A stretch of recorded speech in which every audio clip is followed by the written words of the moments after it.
We remain steadfast in our commitment in delivering local news that matters. Stories that inspire. Enriching the lives of Filipinos in the Philippines and across the globe. This is your GMA Regional TV. Buong puso para sa Pilipino. Ito ang inyong Regional TV News. Magandang araw! Ito ang inyong Regional TV News. Hatid namin ang mga pinakamalaki at pinakahuling balita. Mula sa Mindanao, ako po si Sara Hilomen Velasco.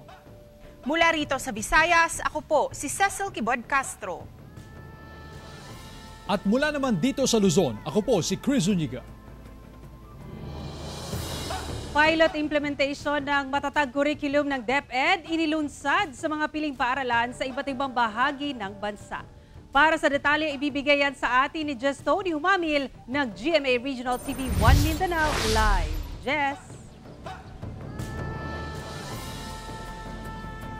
Sara, ilang paaralan sa bawat rehiyon ang kabilang sa 30 o mahigit 30 piling paaralan na nagsagawa ng pilot implementation ng matatag curriculum kahapon. Mga magulang at guro ikinatuwa ang naturang revised curriculum. Maagang pumasok ang mga guro sa Caba Central Elementary School sa La Union para sa unang araw ng pilot implementation ng matatag curriculum kahapon. Kabilang ito sa 15 paaralan sa Hilagang Luzon na pilot areas. Masaya at bibong nakibahagi sa aralin ang mga grade 1 pupil sa klase ni Teacher Lizelle. Ang mga bata po ay, ang kanilang L1 ay Iloco. So yun po yung ginagamit namin sa pagtuturo. Nagkaroon po kami ng language mapping, sir. Yun po yung basehan namin kung ano po yung gagamitin naming lengguwahe. Sa ilalim ng bagong curriculum, nabawasan ang subject ng mga mag-aaral. Na-decongest hindi lang yung mga subject areas, especially in grade 1, na-decongest din yung mga learning competencies. Ayon sa DepEd Region 1, dumaan sa matinding pagsasanay ang mga guro bago ang implementasyon ng matatag curriculum. Pare-pareho ang sinasabi ng ating mga guro, natutuwa sila at nasisiyahan sila dito sa mga naging pagbabago dito sa ating curriculum. 5 pampublikong paaralan naman sa Central Visayas ang kabilang sa pilot schools para sa matatag curriculum ng DepEd. Isa sa 5 paaralan ang San Fernando North Central Elementary School. Ayon sa isang grade 1 teacher, sa ilalim ng bagong curriculum, mas madali na para sa mga guro ang pagtuturo at mas matutukan nila ang mga estudyante. Mula sa 7 subjects, ang 5 subjects na ito ang bibigyang diin sa pagtuturo. I think it's more efficient and effective because we are only focusing 5 subjects to the learners, which is we were able to integrate more, give more ideas. Dahil dito, mas marami ng activities ang pwedeng ipagawa sa mga estudyante upang masukat ang kanilang mga natutunan. Experience sa among seminar, ang hopeful ani kay more good siya sa pupils activity nga ang pupil mo come out good unsay nakatunan.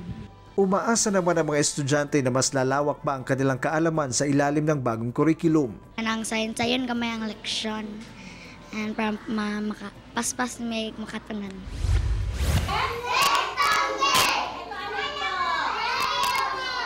Kabilang din sa pilot implementation ng matatag curriculum ng Department of Education ang 4 na paaralan sa Sarangani Province at isa sa Blanco, Tabato. Dumalo ang ilang kawani ng DepEd 12 sa paglulunsad sa nasabing curriculum sa Alegria National High School at Alegria Central Elementary School sa Alabel, Sarangani. Ayon sa DepEd, mula sa 11,000 competencies, magiging 3,000 competencies na lang ang kailangang i-focus ng mga learner. This will have a good impact to the teachers and to the learners because the learners will have more time to focus on the basic competencies. This means that the teachers can focus more on their teaching. Ikinatuwa naman ng ilang magulang ang bagong curriculum.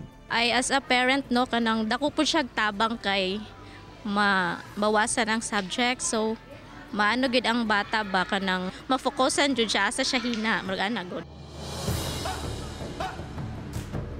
Sara, sa ngayon patuloy ang pag-iikot ng DepEd sa mga paaralan o sa mga nasabing paaralan upang makapagbigay ng technical assistance sa mga school head at mga guro tungkol sa matatag curriculum. At ang resulta naman ng pilot implementation ang siyang magiging basehan ng DepEd sa full implementation ng bagong curriculum sa school year 2024-2025. Sara. Okay, maraming salamat. Just Tony Humamil ng GMA Regional TV 1 Mindanao.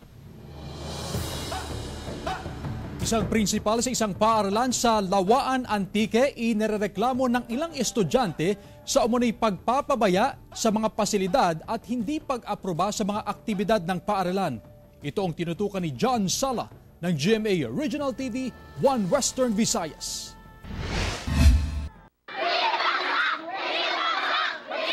Suot ang itim na t-shirt at bit-bit ang placards nagprotesta sa harap ng kanilang paaralan ng mahigit 500 na estudyante ng Lawaan National High School sa Antique. Panawagan nila si DepEd na mailipat na sa ibang paaralan ang principal na si Venus Divina Nietes. Ayon sa presidente ng Supreme Secondary Learners Government, nananakot at inaabuso umano ni Nietes ang kanyang posisyon dahil pinahinto umano nito ang halos lahat ng mga organisasyon sa paaralan at hindi rin pinaayos ang mga sirang classroom at gamit. Tambak din umano ang mga papeles na hindi pa napipirmahan ng principal. Ilan sa mga ito ang mga aktibidad sana ng paaralan. Tanan lamang nga activities ang napasa naman. Ginakontra gid na naman. Maging ang ilang magulang naging saksi din umano sa naranasan ng kanilang mga anak sa pamumuno ng principal. GS Pram ginaano imang nahimuan na resolution para nga pirmahan kang principal pero wala na gina-approve. Kinumpirma naman ng alkalde ng bayan na mahigit 500 na estudyante ang lumipat sa ibang paaralan upang makaiwas sa principal. Kung diri lang sila tani sa Lawaan National High School naga-eskwela, ma-monitor sa parents. Wala na sila sing gastuhon kay malapit sa ilang mga puluyan. May ilang guro din na apektado umano sa pamamalakad ni Nietes pero hindi na nagpa-interview sa takot na maapektuhan ang kanilang trabaho. Sa isang press conference, nilinaw ng DepEd Antique na ginagawa na nila ng aksyon ang reklamo ng mga estudyante. Nag-ugat daw ang reklamo noon pang 2019 nang nagkaroon ng conflict sa pagitan ni Nietes at ilang mga guro. Dahilan upang irekomenda ng Civil Service Commission ang grievance machinery upang maiayos ang nasabing issue. Pero taong 2022 ay hindi matagumpay ang nasabing proseso. For attention was called by the Civil Service and a Civil Service decision on the matter was released. No, that we have no other choice but to comply and reinstate Ma'am Nietes. Why did the Division of Antique return Ma'am Nietes to Lawaan National High School despite the problem? Simple answer, that is in compliance with the directive of the Civil Service Commission. Siniguro naman ng DepEd Antique na naipaabot na sa regional office ang administrative complaint ng mga estudyante. Ang hiling daw ng mga ito ay mailipat sa ibang paaralan ng principal. Sinubukan ng GMA Regional TV 1 Western Visayas na makuha ang panig ni Nietes pero naka-work from home ito at hindi pa nakasagot sa aming mga mensahe. Mula sa GMA Regional TV 1 Western Visayas, John Sala, nagbabalita para sa GMA Integrated News. Ikinatuwa ng mga mangingisda sa Camarines Sur ang paglilinaw ni President Ferdinand Bongbong Marcos Jr. sa usapin tungkol sa fishing ban. Pangulo, tiniyak na hindi magpapatupad ng fishing ban sa bansa. Narito ang report ni Chris Novello ng GMA Regional TV Balitang Bicolandia. Matapos mangamba ang fishery sector sa naunang pahayag ng Pangulo tungkol sa planong pagpapatupad ng fishing ban sa ilang lugar sa bansa, nilinaw ni President Ferdinand Bongbong Marcos na hindi fishing ban ang nais niyang mangyari para maiwasan ng overfishing sa Pilipinas. Hindi magandang pagkapaliwanag ko. Hindi fishing ban ang pinag-usapan ko. Ang sinasabi ko kung saan yung breeding area ng isda, huwag tayong maging isda doon para dumami yung isda. Pero walang fishing ban. Dagdag pa ng presidente, hindi naman pwede mawala ng hanap buhay ang mga mangingisda sa bansa. Kaya matapos ang paglilinaw na ito ng Pangulo, tila nakahinga ng maluwag ang mga mangingisda sa bayan ng Calabanga, Camarines Sur. Ayun, talagang dapat. Tama, may ba yung makukuha na hindi ni source ding pagbuhay, income, pagsira man lang. Ano na palang pagbuhay ng mga tao? Na. Yun naman inaasahan dyan ng mga tao sa kapatid-isip. Pag-eskwila maki, dyan ang kinukuha. Suportado naman ng Municipal Agriculture's Office ang panawagan ng Pangulo na iwasan mangisda sa mga breeding area o sanctuary ng mga isda. Aminado rin ang opisina na may kakulangan na ang mga nahuling isda sa San Miguel Bay na resulta raw ng pagkasira ng mga sanctuary na sinasabayan pa ng illegal fishing. Kinakamundo, dati po na pangalagaan kang mga nakaging taon, si mga sira po, sabi po ninda nagbaba. Tapos mga previous nindang data na dati, sabi ninda may mga sira pa daa, ngunyan kang nag-reassessment sinda, marayo na po ito. Sa ngayon, tiniyak ng naturang tanggapan na bibigyang prioridad ang pagpapalakas ng produksyon ng isda sa naturang bayan. Mula sa GMA Regional TV Balitang Bicolandia, Chris Novelo, nagbabalita para sa GMA Integrated News. Bunsod ng Nipah virus outbreak sa India, nakaalerto na ang Department of Health maging ang iba't ibang provincial health offices sa bansa, lalo na sa Sultan Kudarat kung saan naitala ang kaisa-isa at unang kaso nito sa bansa noong 2014.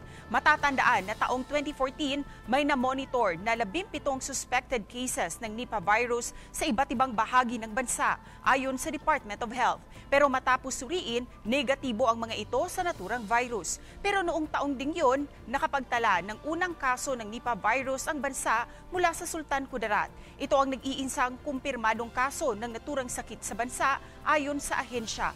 Ang naturang pasyente na expose umano sa kabayo at sa karne nito. Kaya in-isolate ang naturang pasyente na nakaranas ng mga sintomas katulad ng lagnat, ubo at pagsusuka. Namatay kalaunan ang naturang pasyente. Ayon sa World Health Organization, ang Nipah virus ay isang zoonotic virus o sakit na kumakalat sa hayop at tao. Nagmumula ito sa fruit bats. Dagdag pa ng WHO, kumakalat ang virus na ito sa mga tao sa pamamagitan ng kontaminadong pagkain o may close contact sa secretion at excretion ng isang tao. Wala pang gamot o vaccine para sa tao o hayop na nagkakasakit nito. Kaya ngayong may outbreaks ng naturang sakit sa bansang India, nakaalerto ang Sultan Kudarat Provincial Health Office. Hinihikayat naman ng tanggapan na kung makakaranas ng anumang sintomas ng Nipah virus, agad magpakonsulta upang makaiwas sa posibleng hawaan. Nagkaroon po sila ng containment ng sakit na yon, and then through an active and strengthened po na Provincial Epidemiology Surveillance Unit. So now po, especially notifiable diseases, nagkakaroon po ng early reporting. Pag may mga symptoms po like deteriorating na mga levels of sensorium, dapat within 24 hours ma-report na po para makakaroon ng interventions and actions. And case finding.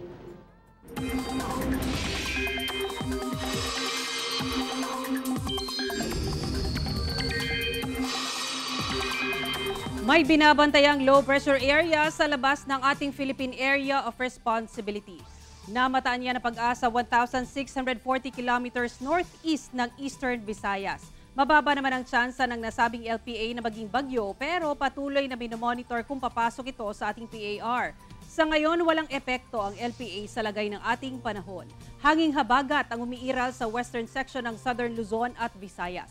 Ngayong umaga, asahan ang pag-ulan sa ilang bahagi ng Central at Southern Luzon base sa rainfall forecast ng Metro Weather. Higit na mataas ang tsansa ng ulan sa Visayas at Mindanao. Magpapatuloy at magiging malawakan pa ang pag-ulan mamayang hapon. Posible ang heavy to intense rain sa ilang lugar, partikular sa Mindanao. Kaya dapat maging alerto mula sa banta na baha o kaya ay landslide.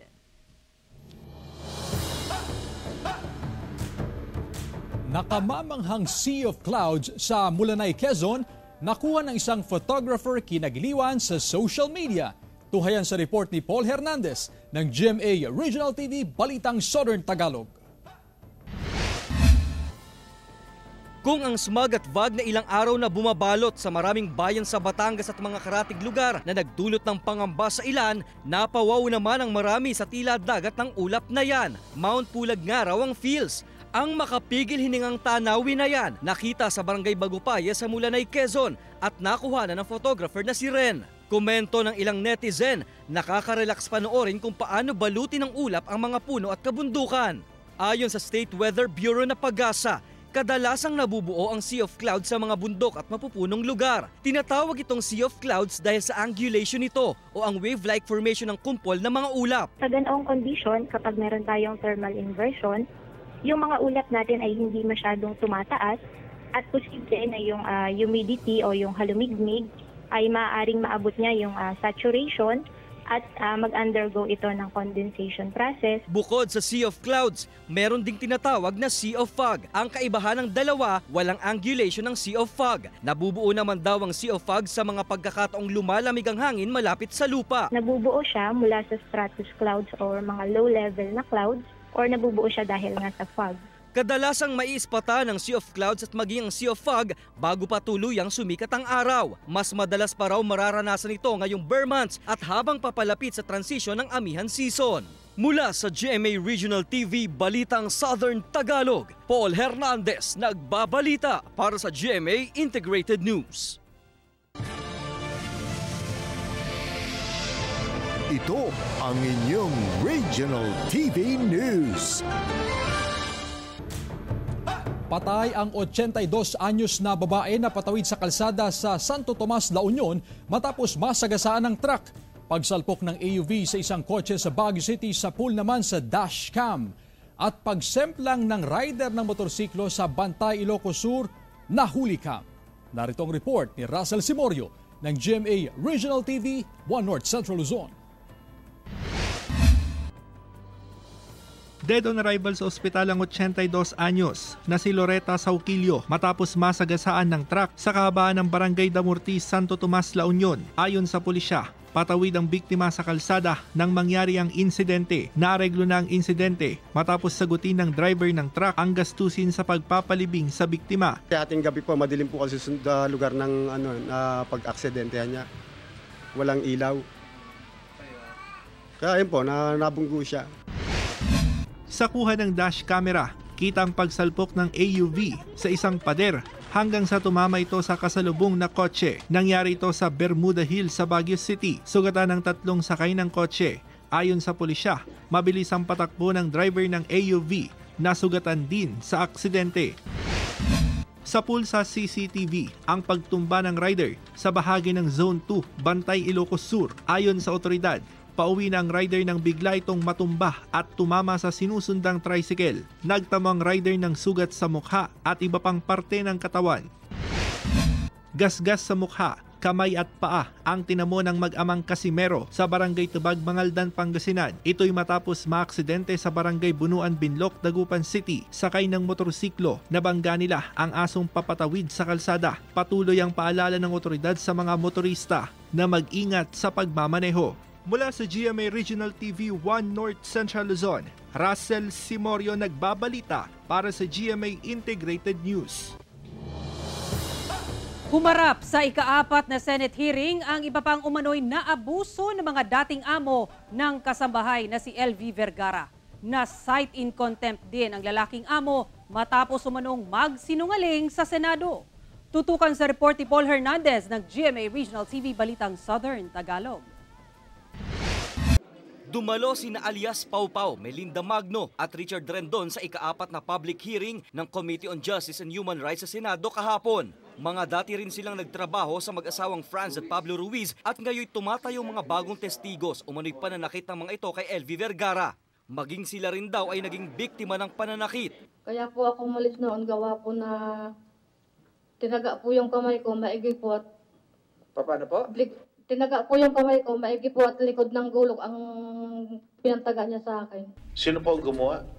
Si Franz po. After 1 week ko po doon sa inanuhan po siya ng sili, doon na po, inawat po si Ate Franz. Okay. Anong klase pananakit ang ginagawa niya? Doon po yung pinagdikdikan po ng sili si Ate LB tapos. Paano ulit? Nakita ko pong pinagdikdikan po ng sili po, yung nagdidikdik po ng sili yung isa ko pong kasamahan, tapos po yun ay kinuha po ni Ate Franz at galit na galit po siya kay Ate LB. Tapos doon po siya inaawat po ni Kuya po. Nagawa na yung sili na ilagay na sa... Opo, bago po naawat nalagyan na po si Ate LB. Inamin ni Franz na kilala niya si Melinda pero itinanggi itong kilala nito at nagtrabaho sa kanila si alias Pau Pau. Your Honor, si Pau Pau po ay hindi ko tao at hindi ko nakita ang kanyang anino sa aking tindahan mula nagtayo ako ng tindahan. Samantala, bagsak ang mag-asawang Pablo at Franz Ruiz sa polygraph test na ginawa ng NBI habang pasado ang mga dating testigong nagsiwalat ng pananakit kay LV. Ito po, Your Honor, sa polygraph test ni Franelyn Ruiz, yung mga tinanong po sa kanya na nagsisinungaling siya ay ito po. Totoo bang lahat ang mga akusasyon o paratang laban sa iyo ni Ate LV Vergara? Ang sagot po niya ay hindi po, pero meron po siya ditong deceptive reaction. Mr. Viterbo, ikaw nag-ano kay Mr. Ruiz? Yes, Sir Honor. So, ibig sabihin, nagsisinungaling sila. Si Mr. Ruiz. Yes po. Sasamahan ngayon ni Pablo Ruiz ang kasalukuyang nakadetine niyang asawa sa Senado matapos itong ma-cite in contempt dahil hindi raw tugma ang mga sinabi nito sa pahayag ng mga bagong testigo. Mula sa GMA Regional TV, Balitang Southern Tagalog, Paul Hernandez nagbabalita para sa GMA Integrated News. Ito ang inyong Regional TV News. 5 anyos na batang lalaki sa Badyan, Cebu, natusok sa bakod na kawayan matapos mahulog mula sa isang puno. Ayon sa kapitbahay na sumaklolo sa bata, umakyat ang bata sa puno ng sampalok sa harap ng kanilang bahay. Kanyang napag-alaman na nagugutom na umano ang bata habang naghihintay sa kanyang ina na naghahanap ng panggatong. Ayon kay Lyndon Racho, habang umaakyat sa puno, nahulog ang bata at natusok sa bakod na kawayan. Agad na isinugod sa Vicente Soto Memorial Medical Center ang bata kung saan siya inoperahan. Ayon sa kapitbahay, nasa ligtas na nakalagayan ng bata. Nagbigay ng ayuda ang lokal na pamahalaan ng Badyan para sa pagpapagamot ng bata. Barag sa kagutom rato niya, ma'am ba? Oo. Okay. Nang kalisod mo ko na sila niya, yung mama kay ang panginabuhian kay kaning pangahoy ba niya. Iya man na ibaligya diri sa mua.